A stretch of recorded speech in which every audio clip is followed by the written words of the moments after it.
네, 안녕하세요. 반갑습니다. 네, 오늘 할 얘기는 위기는 언제나 기회다라는 얘기예요. 지금도 뉴스 같은 데 보면은 그 신종 코로나가 뭐 확진이 됐다, 우한 폐렴 때문에 난리가 났다, 이렇게 하면서 최근에 있어서 주가가 중국 주식이 많이 빠진 흐름이에요. 중국만 내려간 게 아니라 지금 한국도 그렇고 미국도 그렇고 전 세계가 많이 좀 시장이 좀 주춤한 흐름이긴 한데 그래도 이머징 마켓이 조금 더 많이 하락한 모습이에요. 음, 여기서 적었던 것처럼 저는 정말 좋아하는 말이나 문구를 적어 놓고서 반복해서 읽으면서 제 가슴 속에 새기려고 하는 편이에요. 그 많은 문구 중에서 이번 주에 가장 많이 떠올렸던 문구가 위기는 기회다라는 말이었어요. 그래가지고 제가 이번 주에는 엄마한테도 전화해가지고 엄마 이번에 지금 내려가고 있는 이게 진짜 우리에게 기회가 될 수 있다. 지금 항상 우리가 위기일 때마다 매수를 하면은 이게 수익으로 되지 않았느냐. 이번 위기는 남들이 생각하기에 큰 공포니까, 그리고 주가도 많이 빠졌으니까, 이것도 어떻게 보면은 잘 살려보면은 기회가 될 수 있지 않겠느냐. 꼭 투자만, 이렇게 엄마한테 얘기했던 적이 있어요. 근데 꼭 투자만 그런 게 아니라, 다른 분야에서도 뭐든지 간에, 위기가 닥치면은 저는 이거를 어떻게 잘 활용을 하면은 기회로서 만들 수 있을까? 뭐 저는 그런 생각을 종종 하거든요. 돌아오자면은 지금 중국의 우한 코로나 영향으로 전 세계 주가는 큰 폭으로 하락했고요. 그래서 불안 요소로서 이머징 마켓이 큰 폭으로 하락하는 모습이에요. 저는 이런 사건가 터질 때 또 한 번의 기회가 왔다 생각해요. 그래서 현금을 들고 있으라는 거고, 그래서 조급할 필요가 없다는 얘기가 나오는 것 같아요. 왜냐하면 이런 사건일 때 사면은 수익 내기가 너무나 쉬우니까. 그래서 오늘은 이런 기회에 대해서 이번에 생긴 기회는 어떤 기회일까라는 거에 대해서 한번 이야기해 보려고 해요. 지금 중국 주가가 많이 빠졌어요. 그래서 이거는 그 타이거 차이나 CSI 300 레버리지 좀 대표적인 차트라고 생각해서 가져왔거든요.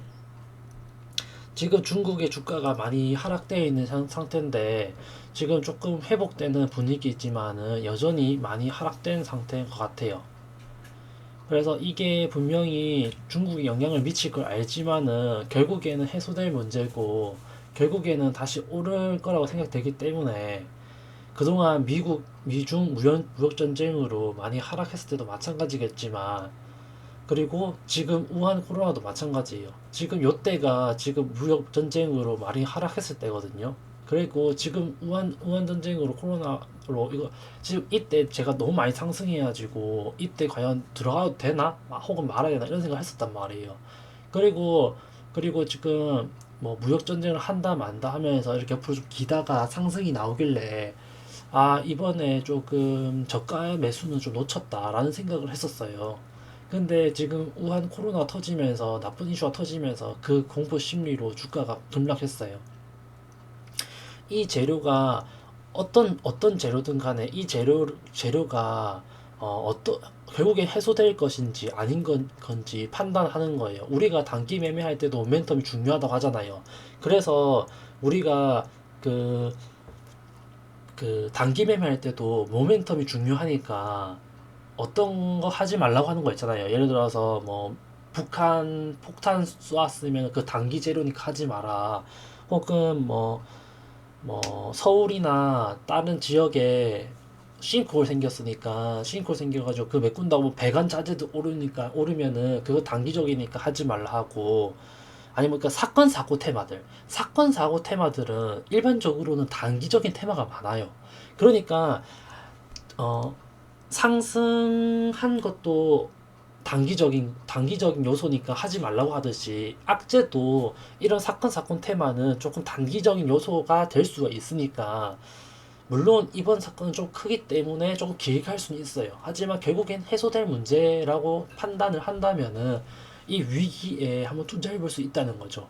그리고 이렇게 많이 빠졌을 때 미국과 중국 무역 협상이 결국에는 지금은 잘 안 되겠지만은 지금 바로 뭔가 성과가 이루어지고 하진 않겠죠. 하지만은 그게 결국에는 이루어질 거라고 판단이 된다면은 거기에 한번 배팅을 해볼 수 있다라는 거죠.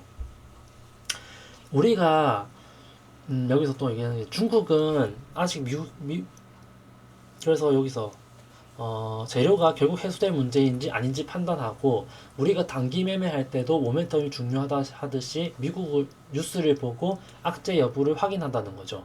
그리고 중국은 아직 무역 협상이 남아 있어요. 심지어 다른 미국이 중국의 무역 협상하는 게 미국이 지금 무역 협상을 한다는 게 옛날 일본이나 독일하게 했던 플라자 협약이랑 비슷하다는 거 얘기 들어봤을 거예요. 이 얘기는 유튜브에 바로 검색만 해도 지금 엄청나게 많이 올려놨거든요.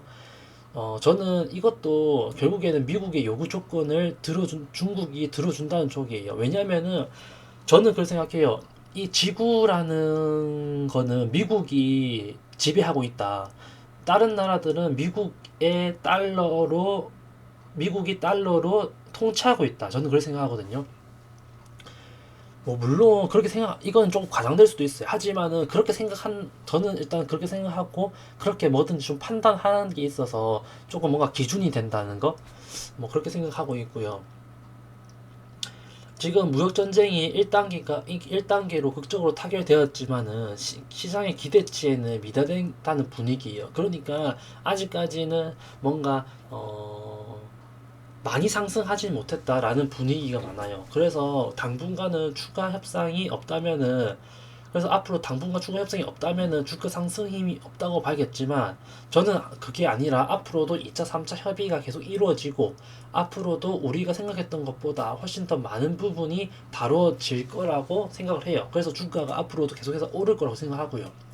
그리고 환율에 대한 토론이 이루어진다면 그리고 그것이 사실이라면 무역전쟁은 거의 막바지에 와 있다고 볼 수 있다고 생각합니다. 왜냐하면은 결국에는 미국이 중국에 원하는 거는 뭐 다른 이유로 너네들이 무슨 뭐 무역을 뭐 어떻게 잘못했네 뭐가 잘못했네라고 딴지를 걸지라도 실제로 그 미국이 원하는 거는 어 이 환율에 대한다는 거죠. 그래서 미국이 원하는 건 결국에는 위안화 절상일 거라는 거죠. 그래서 다시 정리해 보면은 지금 작게 보면은 중국 시장, 크게 보면은 이머징 마켓, 한국 시장을 포함해서 미중 무역 협상으로 앞으로 상승 여력이 많아 보인다는 거죠. 그리고 지금 코로나 영향으로 주가가 빠져준다면 이것은 결국에는 코로나 영향 이것도 결국에 해결될 문제이기 때문에 이것은 할인 찬스다라고 생각할 수 있다는 거죠. 그래서 첫 번째는 코로나 영향으로 할인 찬스, 두 번째로는 미중 무역 협상이 앞으로 2차, 앞으로 3차 그렇게 앞으로 진행될 것이다. 그리고 잘 풀릴 거라는 기대감. 지금 어차피 거의 최악의 상황으로 공포감을 심어주면서 주가는 선반영되어 가지고 제일 안 될 것처럼 이렇게 반영이 될 가능성이 높아요. 그렇기 때문에 가장 사람들이 위기감을 느끼고 가장 공포에 질려 있을 때 그때 매수하는 것이 어떻게 보면은 저점일 수 있다라는 거죠.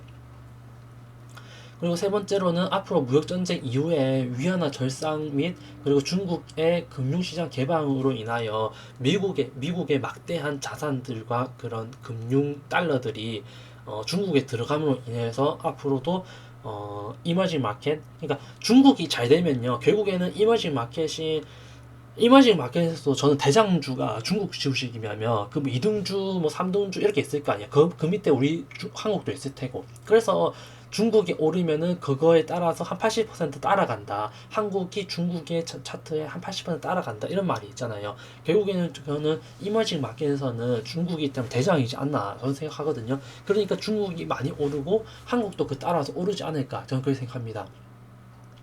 마무리를 하자면요. 여러분, 위기는 반복됩니다. 그리고 위기는 기회입니다. 예전에 정말 재밌게 봤던 국가 부도의 날 명대사로 마무리할게요. 여기서 위기는 반복됩니다. 위기에도 당하지 않기 위해서는 잊지 말아야 합니다. 끊임없이 의심하고 사고하는 것. 당연한 것을 당연하게 생각하지 않는 것, 그리고 항상 깨어있는 눈으로 세상을 바라보는 것. 이 선택이, 이까지가 국가 부도의 말 마지막 대사고요. 명대사고요. 이 선택이 힘들 수 있어요. 왜냐하면은 외로운 싸움이거든. 남들은 다 아니라고 하는데 나는 그 길을 걸어야 하거든.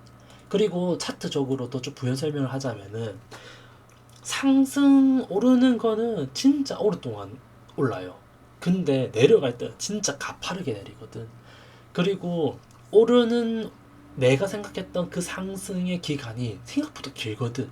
그리고 이걸 팔아야 되나 말아야 되나 이런 장기적으로 간다면 그런 외로운 싸움이 될 수 있거든. 왜냐면 남들은 그렇게 하지 않는 길을 걷기 때문에. 근데 원래 부자의 길은 외로운 거라 생각합니다. 왜냐면은 그 힘든 길을 계속 걸어가기 그러니까 부자가 되는 거예요. 전부 다 돈이 많으면 그게 부자겠습니까? 외로운 길을 걷고 이 길을 아무나 걸을 수 없기 때문에 부자는 소수인 거죠. 전부 다 그 길을 걸 수 있다면은 다 부자겠죠. 다 부자면은 무슨 메리트가 있겠습니까? 그건 부자가 아닌 거죠. 또 이것도 있는데, 그 힘든 길, 아까 그 말했죠. 차트적으로 봤을 때 상승은 엄청 길어요. 하지만 하락은 너무 짧다는 거죠. 너무 그 가파르게 내려가요. 그렇기 때문에 그 상승하는 기간 동안 그걸 참아내고 견뎌야 되는데 그 힘든 길을 계속 걸어가기가 힘들기 때문에 포트폴리오가 굉장히 중요합니다. 그래서 항상 분산 투자하자, 분산 투자하자 하는 거예요. 분산 투자도 그냥 하는 게 아니에요. 이게 오르면 이게 내려가고, 이렇게 상세되어 이게 오르면 이게 내려가고 하듯이 서로를 내 자산을 맞춰줄 수 있는 것. 전부 다 위험 자산에 하는 것도 아니고 전부 다 안전 자산에 하는 것도 아니에요. 이걸 분포해 가지고 내 계좌가 무너지지 않게 하는 것. 그게 포트폴리오거든요. 그래서 어떻게 매매를 하고 어떻게 뭔가 정보가 있고 뭐 어떻게 뭔가를 떠나서 이 포트폴리오를 어떻게 짜는지만 보더라도 이 사람은 몇 퍼센트의 수익률을 그냥 가져갈 수 있다. 이런 말도 있듯이 그만큼 포트폴리오가 중요하다고 합니다. 이거는 아마 또 다음번에 제가 얘기하도록 하겠습니다. 오늘은 결국에 했던 말은 이거예요. 위기는 언제나 기회다. 그리고 우리는 그 위기를 잘 살려보자. 우리는 그 기회를 잘 살려보자. 이런 얘기였습니다. 네, 오늘도 방문해 주셔서 감사하고요. 제 이야기 들어서 감사합니다. 좋아요와 구독 부탁드리겠습니다. 감사합니다.